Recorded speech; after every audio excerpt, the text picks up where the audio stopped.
Yeah, hello and a warm welcome to my presentation at the World Schema Therapy Congress.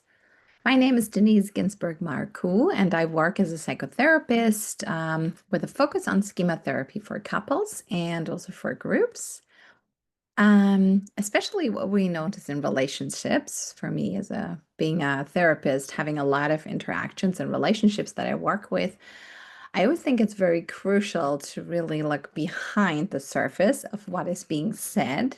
So yeah, basically, mainly it's, or in my experience, is seldom about the socks, but more about the things that are not being said. Because often what happens is that a partner is being accused or a partner's accusation really actually points to a hidden appeal for connection that we tend to overlook when we focus only on the socks, really. And what I'd like to do is that in the next 30 minutes, I'd like to introduce to you a technique that really helps us to kind of move from the front stage of interaction to, so the front stage meaning what is being said, what is spoken, to the backstage, the emotional level underneath, the message that's not being spoken. And when we do that, we can really strengthen connections. So, yeah, come with me to that journey.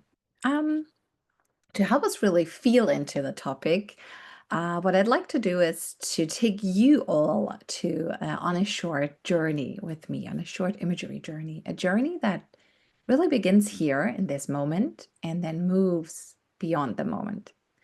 So, yeah, what I'd like you to do is to go to a place together with me in a moment that feels older, feels deeper, maybe feels yeah, almost timeless, really. And right now, you don't need to do anything, just listen and kind of sense inwardly with me.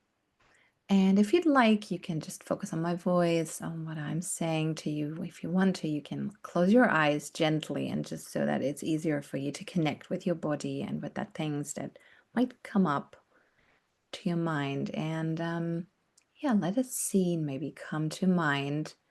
It can be something really ordinary, maybe from just a few days ago with your partner or another close person to you. A moment where you felt annoyed, where you felt hurt, where you felt unseen. And it doesn't have to be anything dramatic, just maybe a sentence, a gesture they made, the way they reacted to you. Um, and allow it to appear for a moment without judging it. Just notice.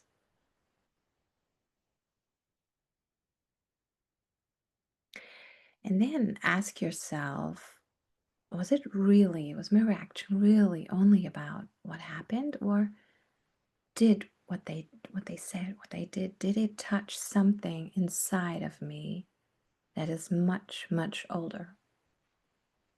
Perhaps an old feeling of not being noticed or being left alone or not being heard or not mattering enough. Because often what is behind a conflict, there is an old wound, and sometimes the body just reacts a lot faster than the mind can because something deep inside of us remembers and remembers what we once needed, what which words we needed to hear, a warmth that we really long to feel. And by noticing right now what you truly need, what it is really about, that is already where change can begin. So I'm asking you now to come back to my voice, to the here and now with your attention, and you can gently open your eyes now. Welcome back. Um, Thank you for going with me beyond the moment. And if you like, you can carry this inner image with you as we continue now and stay curious. Yeah. Let's make that more concrete. What is imagery with couples? How can we connect? How can we connect the dots of the front stage, backstage stories of what is being said and not? And yeah, no, we're gonna meet Betty and Tina in a moment on a videotape. But first I'd like to introduce them because they have a lot of arguments and they often argue about socks. Tina leaves them everywhere around, on the sofa, in the hallway, maybe sometimes even next to the laundry. I know this personally too. Sometimes I find socks lying around yeah, and Betty's getting really annoyed about this, but Tina says, "Oh, why even bother? Really, why make such a fuss about it? I'll just pick them up later." But for Betty, unfortunately, she's being really emotional about the socks and she's starting to have arguments and she's constantly nagging about it. For her, that's the socks are completely a different story. The socks carry a different meaning for her because they seem to really shout, "Oh, again, it's me, and am I invisible? Why doesn't she care about me? Why am I so unimportant?" And yeah, so you can already see maybe there is some memories from for you too. Maybe you know one of the positions here. But now imagine this. What if you knew that when Tina was little, when she was a kid, when she was young, that she could never do anything right, no matter how hard she tried, really, and that over time, naturally, it became safer for her to really not try too hard, and not invest too much to avoid hurting. And what if we knew that little Betty, so Betty, when she was a kid growing up, she had to carry too much weight, too much responsibility alone, with no one to help her? Would that change maybe how you see their reactions from the present moment, right? So for me, it does. I think it does. Because then we could say Betty is actually fighting for closeness. However, paradoxically, the way she does might create distance with Tina. And Tina, out of the fear of rejection, she's avoiding conflict. But by doing so, she really remains emotionally unavailable and also lonely in a way. But here's the challenge, though. The problem is that couples don't usually share those stories, those old stories, in the heat of the conflict. So what happens is they just retreat behind what we call coping mode, and both of them don't get what they really need. So let's look at that a little bit more systematic. So what we see with Betty and Tina is what we call the maladaptive mode cycle. It's a vicious cycle where one partner's coping mode really stirs up an old wound from the other. So really acts to the backstage coping, the child mode of the partner, and then in turn triggers yet another coping mode. So when we take the story of the socks, what happens is that for Betty, it really activates her angry child mode. Kind of, she needs a boundary. That's too much. She wants to, she's like self-assertingly, but also angrily saying, "I've had enough. I don't want to do it alone anymore." And she refuses to feel alone any longer. But what happens is she reacts with criticism and control. So she's going front stage visibly for Tina to the coping mode of overcompensation, over-controlling. She's demanding, kind of blaming, nagging, maybe even following Tina around. And that problem is that this coping mode is really getting or colliding with Tina's vulnerable child mode. Remember, she's the child behind the scene on the backstage that can never do it right. Okay. So what Tina does then, front stage, visibly for Betty, is she withdraws. So she's kind of using the coping mode of the detached protector. And she goes quiet, she really turns distant, and that again fuels Betty and leads to more overcompensation, which is making Tina again more vulnerable, more avoiding conflict, And this vicious cycle then really can lead to one of them, which is checking out, just saying, oh, I'm leaving, and just kind of leaving that fight, leaving things unresolved. Okay.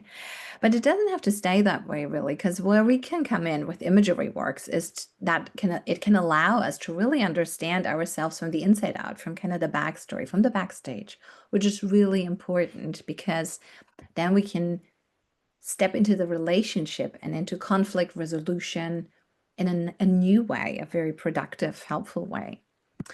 Um, as we just saw with Betty and Tina, many couples get stuck in these painful patterns. And in schema therapy for couples, what we can do is we can really use Eckhart Vertiger's module system for couples, like a roadmap that can kind of guide us through it. So, in a way, it can help us to understand, help couples really, for them to understand their modes and heal their old wounds and really rebuild a strong emotional connection.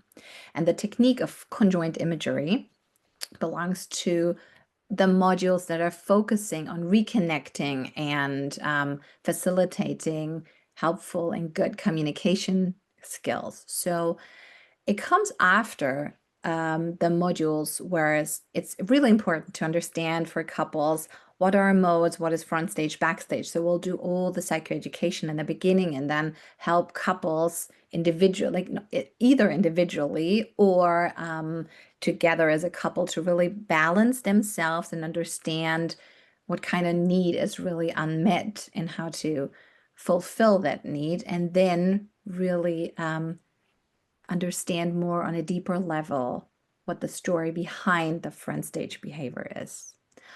So the aim basically of conjoint imagery and couples therapy is for each partner to experience the other partner that is coming with them into imagery as really supportive, caring, trustworthy, loving, reliable, things that they have missed in the past. And at the same time, what also is very valuable in this technique is that we get again really insight into a very vulnerable moment where the pattern was really firstly created. And so it's a little bit, as a metaphor, maybe thinking, it's a little bit like being invited into your partner's inner childhood room. And in that room, you're present and you can be caring and empathic and just there for them. Um, it's really advisable that both partners go through that exercise. It can be recommended to start with a maybe more withdrawn partner for educational purposes now, because what I'm going to do in the following is I'm going to show you a video example with Betty and Tina. We will see Betty, who is not the more withdrawn partner. What you'll see in the video is Betty having a difficult day at work, and she really wanted to share this with Tina, but not directly, but more in a reddish, sort of a little bit passive aggressive, overcompensating manner, because she was already expecting to sense how Betty was feeling and for Tina to tune into that. And again, remember, Tina, who never could do it right, she had a stressful day, maybe too. She wanted to unwind really on her phone, maybe, and she's really struggling with kind of reading ambiguous signs and maybe, so kind of deciding what is right and not, and then tends to withdraw. Now let's look what happens with the couple and how we work from the front stage mode clash here and now scene to the backstage, to the story behind. And let's see how that all plays out.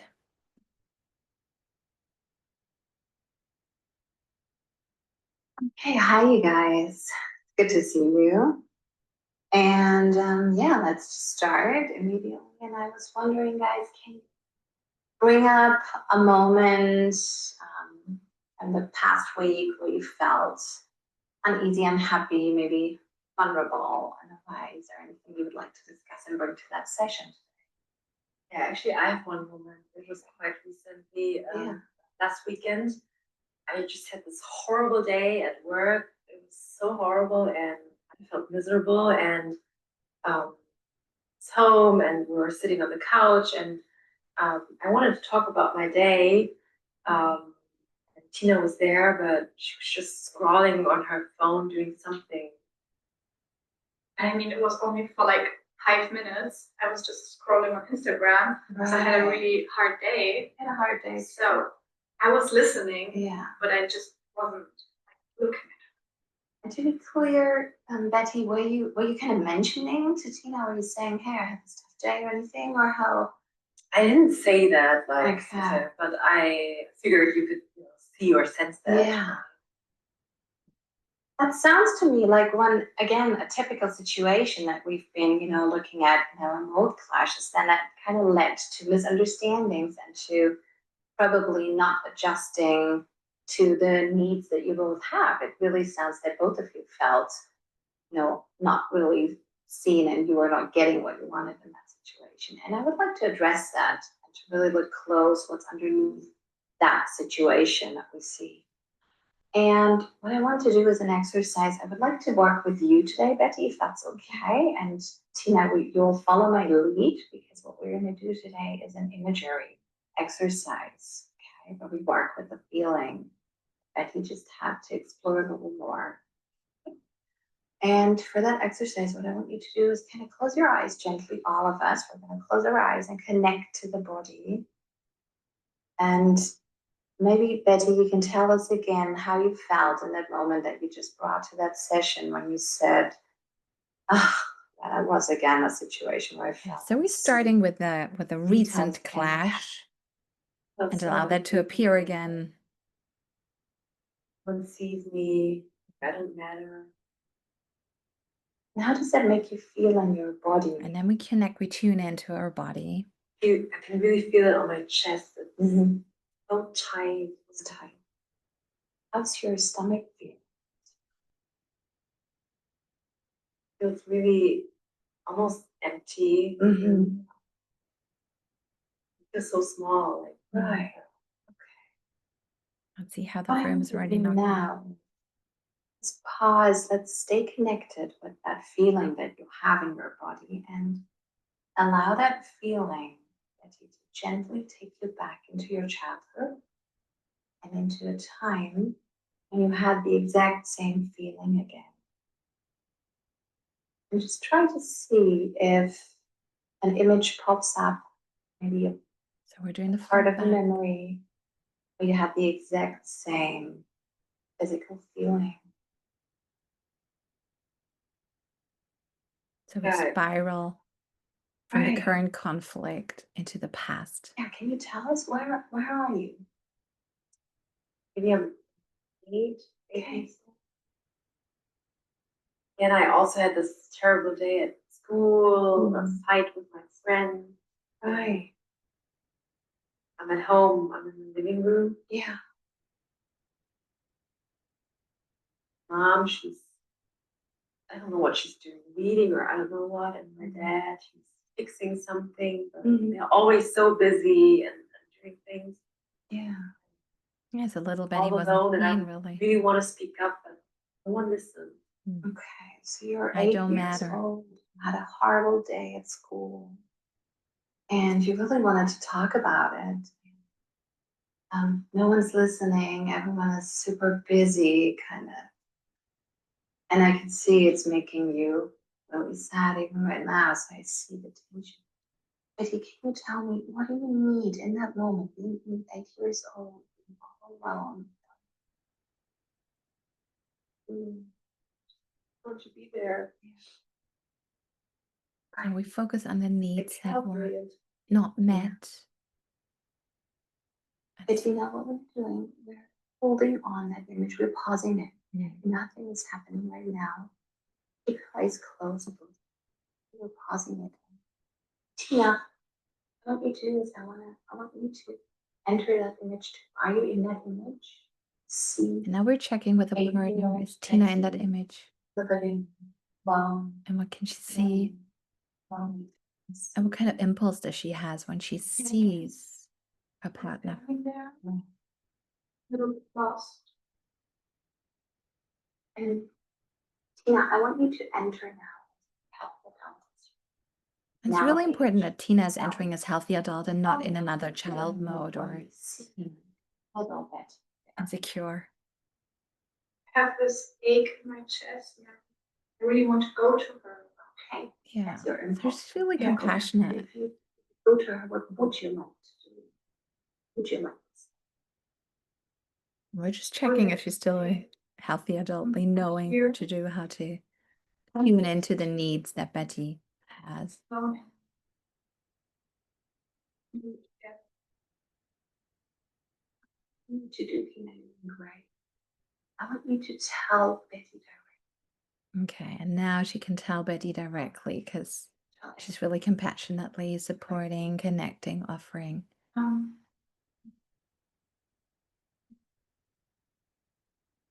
oh, here. She says, I'm here. You're not alone anymore. Now listen. I listen. You matter. I Listen, care. how does that make you feel hearing or feeling Tina being? Oh, yes, little Betty, You still a wait. little girl being Yeah. 8 years old. How does that make you feel? No. And she's, I didn't even know how much I needed this. See that you're really moved. Is there anything else Tina can say or do to make you feel better in that situation? I still feel this hand was really should be. Come closer. Right. If you really need to feel your presence, maybe you can take her hand gently. And hold her. Maybe you can just repeat what you said. Often couples, even, in the here and now, kind of touch or move closer and repeat their compassionate, tuning into the little one's needs, messages. Area in which she has an interest that really mattered to her, moved you that day matters. How does that feel? Hearing Tina talk to you that way and being there for you that It was really beautiful. And relieved. way. Or anything else you need in that moment, being 8 years old.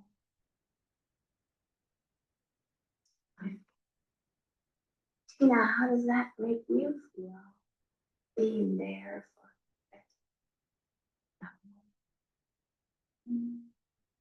Feel like a little bit of the weight has been lifted, and And we're asking But for I'm the not- effect, even if you On the really partner. mean what you say.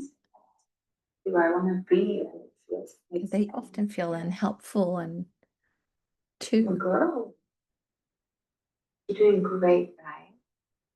What I want you to do is we'll do another mental shift and imagery shift, and I want to come back to the situation on that sofa on that day you had that misunderstanding and that crying. I want you to imagine that this moment that you can rewrite that moment again, feeling that you have now. So, Betty, when you come home, how would you like to talk? How would you like to be towards Tina? Be clear, like Okay. tell her how bad my day was, and I really needed her to be there. And now this Friendly. time, when the need was Yeah. satisfyingly met, how would Really Betty wanted to now let her know, respond? hey, honey, I really had a tough day. What I need you to do is listen. Hearing Betty talk to you that way, today, how would you respond? Yeah. I would be there, and I would like to say that I can listen. Right. I want to listen, and I would like to give her a hug. Mm-hmm. Yeah. How, like, if you compare the feelings that you have from now to the beginning of the session, can you describe a little bit how is it making you feel? I just feel a lot lighter, like I can finally breathe, and this weight is gone. And yeah, I really feel seen. Mhm. Yeah, not that lonely. Mm-hmm. Yeah, for you. I also feel more connected to you, and that I can finally understand what she really needs me to be, Yeah. and how I can help. And now we compare the feeling from the beginning of the session to the end of the You guys, session and open really, your eyes gently. yeah. Come back. So intense. Yeah. Congratulations. You really pieced another piece of the puzzle together. I think that helps you connect, even though there are misunderstandings. You have a deeper understanding of where some issues might come from. Thanks for being vulnerable and opening up. Great. Okay. So, yeah, let's summarize a little bit what we've seen here. So the technique basically is to come from a current conflict, to move from a current mode clash conflict to really shift the focus over the feelings, to connect with your body, and then kind of come to an old childhood scene and to see where a need has not satisfyingly been met, and then we allow the partner to enter that scene in their healthy adult mode, and we allow that partner to take over with care and compassion and to really calm and satisfy that need that has not been seen and met for such a long time. And then with that new feeling, so the needs are being satisfyingly met with Betty, we return to the actual current scene and allow it to play out again and to see how does it feel now? What would you say now? What would you do now? Okay. And these imagery techniques, or this imagery, really leads to more understanding, more connection, because we ourselves understand, as being the patient, we understand, oh, what is actually going on with me? But also our partner has a deeper understanding, and it really fuels the connection for both of them. So it's very often that couples hold hands or kind of hug, and they cry, and it's a really moving exercise for a couples that I strongly encourage you guys to try and to do.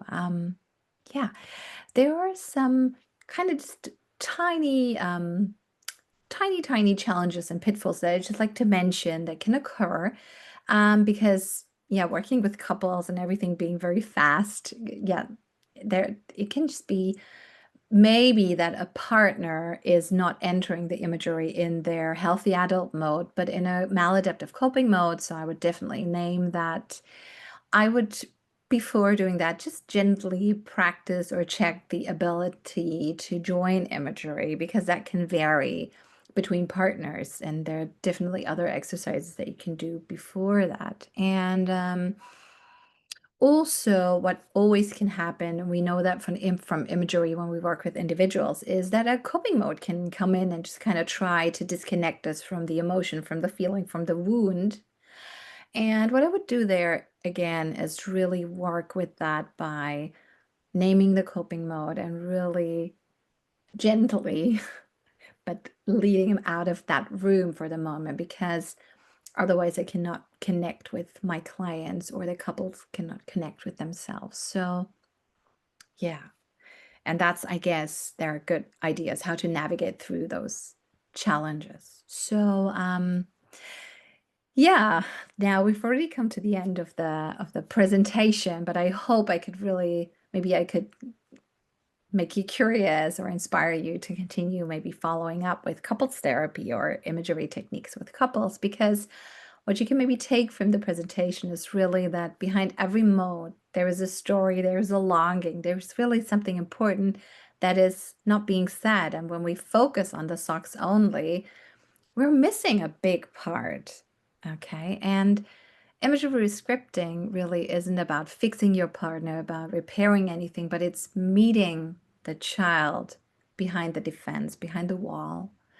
And it's really about daring to see, daring to be seen, to be present, because in our understanding as couples therapists, healing in relationships doesn't begin with perfection, but it really begins with presence. And with these words, I thank you very much for your attention, and I wish you a great World Schema Therapy day. Bye bye.